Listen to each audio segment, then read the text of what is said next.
We're going to be setting up this 120 gallon tank for my Leopard Gecko. Let's go. It's a 4x2x2 Phylazoo or Phylazoo enclosure. So we're going to use Reptiles. Now Reptiles is already a pre-made mix. Many people talk about using topsoil to place and mixes. This is already mixed, so we're going to use this. You can find this in our Amazon storefront down below. Flip her over and pour it all out. And then what I'm going to do is just spread her about. Spread it all evenly across the enclosure. Get a nice good mix across all of it.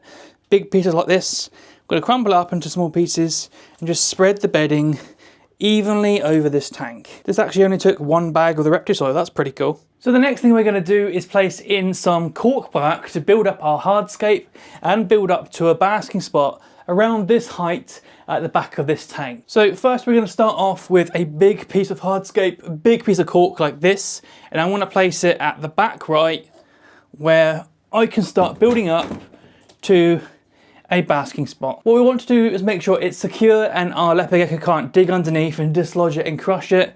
So what I'm going to do is just wiggle it and dig it down into the substrate and like zhush it in.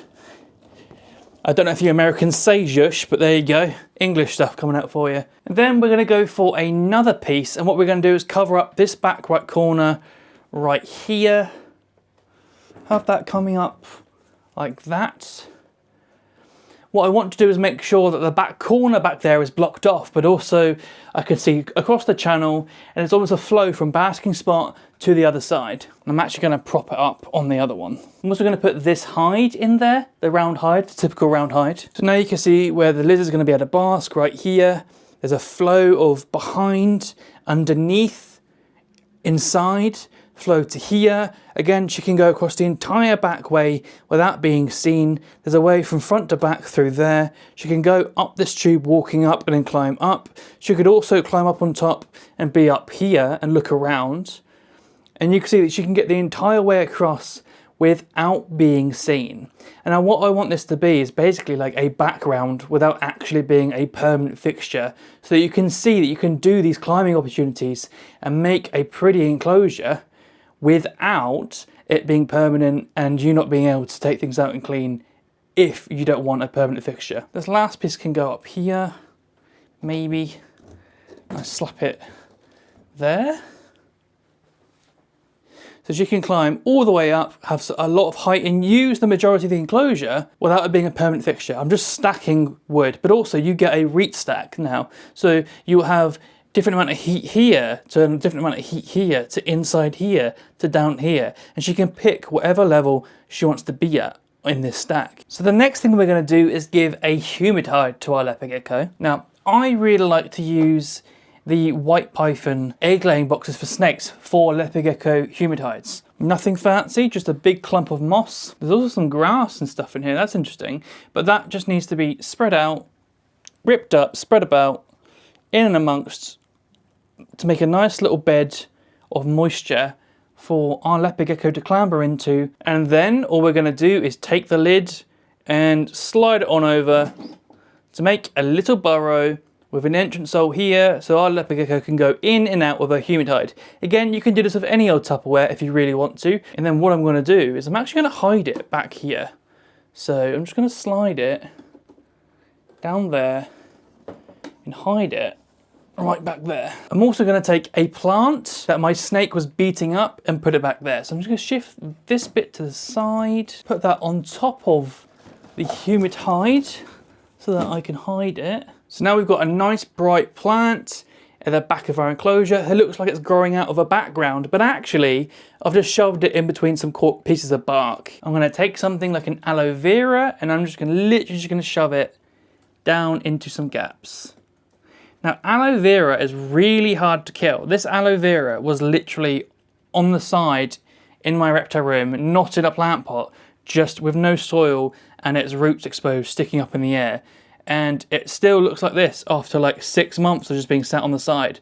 So if you kill aloe vera, I would be shocked. So just chuck some soil over the roots There you go, it's in a better position than it's ever been in this reptile room. The next thing we're going to do is add some leaf litter. There we go, leaf litter to cover the top of our tank. What this leaf litter is going to do is once I get a layer on top, if there's moisture down beneath, it's still going to stay dry on top. So what's going to happen is it's going to help keep moisture in the substrate, which our leopard gecko will be able to dig down to. So we're actually giving a choice at every single spot in the enclosure just by putting some of this leaf litter on top. And if nothing else, this is kind of like an accent piece and it just looks nice.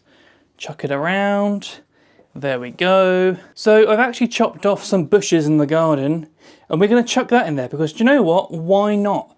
So I'm going to chuck this, probably wedge it at the back here and slide it down that gap. There you go, that's wedged. That was kind of cool. All right, so we've got this other piece. I'm thinking I'm going to wedge it down in this gap here. Wedge it right down in there. Would you look at that? That looks kind of cool. This, I'm going to have to trim that. But, unless I can just curl it. I could just curl it. No, oh yeah, I'll leave it like that. I'll just curl it. And it looks like it's like a clearing in the foliage there where the leopard gecko is going to be able to bask and get this little patch of sunshine. And that's going to look so cool. See, I'm making this up on the fly. I'm just doing random things.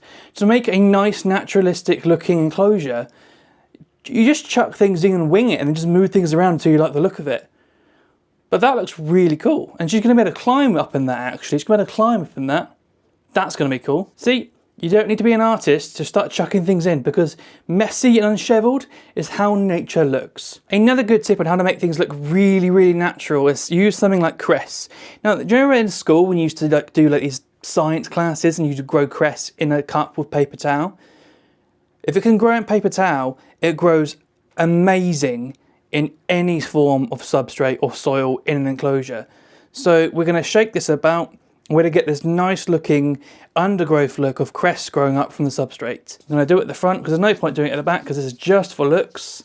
So why would I not just do it right where we're going to be looking, right at the front, chuck it everywhere. There we go, empty, done. Right, the next thing we're going to do is we're going to spray the enclosure. And the reason for this is one, is to settle some of these roots of these plants, give them some moisture as they settle in. Two, for this cress to be activated and start sprouting. There you go, get some water for that guy. There we go, for these guys. There we go, let's get it on all the substrate. Let's make sure that cress gets nice and watered.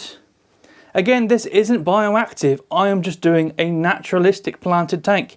And if the plants die, the plants die. And because leopard geckos are from such a scrubby habitat, it doesn't matter because the dead look of plants still looks good. So I'm not worried. Now let's get on to the light at the basking spot. Right, so we're going to start with a simple heat lamp with a heat light inside. We're going to put that directly over our basking spot onto that log. We're going to switch that on. There we go, basking spot. The next thing we're going to be doing is placing a UV over the gap so that the leopard gecko is going to have UV if it climbs up on top of the log. And if it wants to avoid the UV, it will just go somewhere else in this massive enclosure. It doesn't matter. So this is a normal UVB bulb. What I'm going to be using is LED UV because I'm doing some experimental stuff. But what I would say for you to do is stop with this and just get your regular UV lamp. I'll have some listed down below for you to go get. Don't worry, just get one of these. I'll show you what it looks like from down below. So you can see that basking spot is lit up and our leopard gecko is going to have this clearing around all the bush to go sit on this log in the wild and go sit on a log in the clearing and get this shaft of sunlight for them to bask in. So in the end, we've got a really nice, elaborate, naturalistic and cheap enclosure for our leopard gecko without breaking the bank, without making a crazy elaborate background, but offering that height to use all that space on the back of the enclosure like a background, just by taking some pieces of wood and just piling them on top of each other. Now the reason that I'm leaving such an open space along the front here is because I want her to have as much opportunity to have space as well as have all that opportunity to be behind and in nooks and crannies. Remember that the amount of space that's back here that's also covered and has hides is probably bigger or equal to like a 40 gallon. So she's got a 40 gallon of hides and then like a 40 gallon of space at the front two, so it's a choice. It's the best of both worlds. Plus, when I wanted to put like flying insects that can barely fly and they'll like fuzz about around the front, and she can chase and hunt along the front. It's basically an open field for her to hunt. I want to do some enrichment at the front with some toys that I put in and things like that. I might put like a flat cork along here to offer her the opportunity to like dig down and get underneath it. I might do that now actually. Around it, as well as a hide at the front if she wants. And actually, there's a hole here so that UV can go into this gap here and allow her to actually get some cryptic basking of UV lights going through inside that tube without her actually being exposed. So that's actually really cool. And as plants grow in and we look at what's going to grow at the front here, you're really going to see this tank come to life. The only thing to do now is place our leopard gecko in the enclosure. There you go, girl.